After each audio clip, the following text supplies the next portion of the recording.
오늘 첫 키워드는 국제유가 대란입니다. 사우디 핵심 석유시설 두 곳이 드론 공격으로 파괴됐습니다. 국제유가가 배럴당 100달러 선까지 오를 수 있다는데요. 박사님, 사우디에서 석유를 가장 많이 사오는 우리나라 같은 경우에는 직격탄일 것 같아요.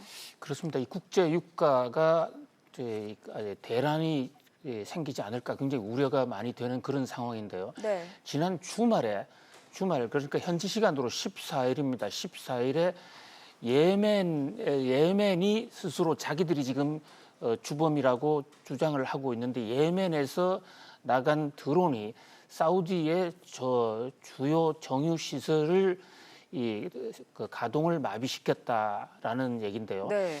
지금 이 사우디의 석유가 각 유전에서 석유를 생산을 하면 그것을 정유 시설로 이렇게 보내게 됩니다. 지금 CG 화면에 나오고 있는 저 지역, 네. 바로 호르무즈 해협 저쪽으로 저기서 정제를 해서 이른바 탈황 정제를 해서 전 세계 각국으로 수출하는데 저곳을 정조준해서 드론이 시설을 마비를 시킨 것입니다.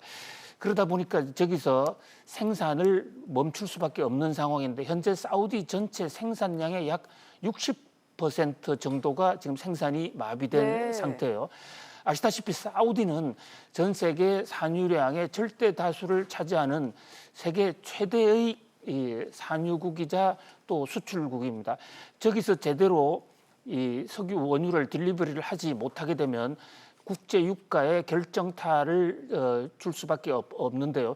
현재 전 세계 생산량의 약 5% 정도가 마비된 상태예요. 네. 5% 정도가 줄어들었을 때 가격이 어느 정도 오를 것인가? 현재 여러 가지 시뮬레이션을 해볼 때 10%에서 15%까지 추정을 합니다.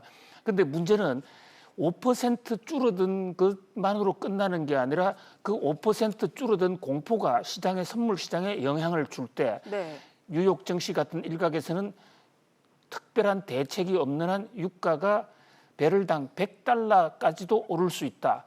물론 이것은 최악의 시나리오라고 생각이 됩니다. 현지 블룸버그 통신 같은 경우에는 당장에 시장을 열면 약 10달러 정도 오르지 않을까. 현재 지금 국제 유가 WTI 기준으로 약 56달러 정도 오락가락하기 때문에 네.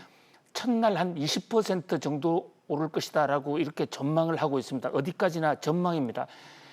여기서는 현재 사우디가 과연 이 사우디의 정유 시설이 어느 정도 타격을 받았느냐 공식으로 지금 발표를 하고 있지 않기 때문에 거기에 따라서 좀 앞으로 유가의 변수가 될 것 같고요.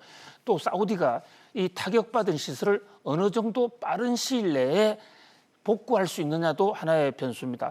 그다음이 세 번째가 지금 비축유인데요. 네. 미국 에너지부에서 상황이 급격하게 돌아가면 비축유를 긴급하게 방출하겠다라고까지 지금 발표를 하고 있거든요. 네. 비축유가 방출이 될 경우에는 국제 유가에 미치는 영향은 상당히 적을 수도 있습니다. 또 사우디도 지금 사우디뿐만이 아니라 이른바 일본이라든지 전 세계 각국에 지금 비축유를 가지고 있는데 네. 결국은 지금 트럼프 대통령과 빈 살만 왕세자가 긴급 통화도 했습니다마는 결국 사우디와 미국의 이 국제 유가 안정을 시키기 위한 의지가 어느 정도인가도 굉장히 중요할 것 같고요.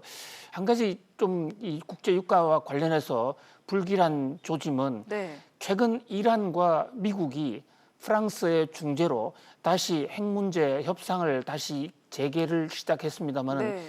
이번에 이 사우디 정유 시설 폭파로 인해서 미국과 이란의 관계가 상당히 나빠지지 않을까, 결국 다시 원점으로 돌아가지 않을까. 그렇게 되면 결국은 호르무즈발 국제 유가의 대란이 오지 않을까 하는 그런 지금 전문가들 전망도 이어지고 있습니다. 아무튼 국제 유가가 세계 경제에 또 하나의 변수가 되는 그런 모양새입니다. 네, 이어서 두 번째 키워드로 넘어가 보겠습니다.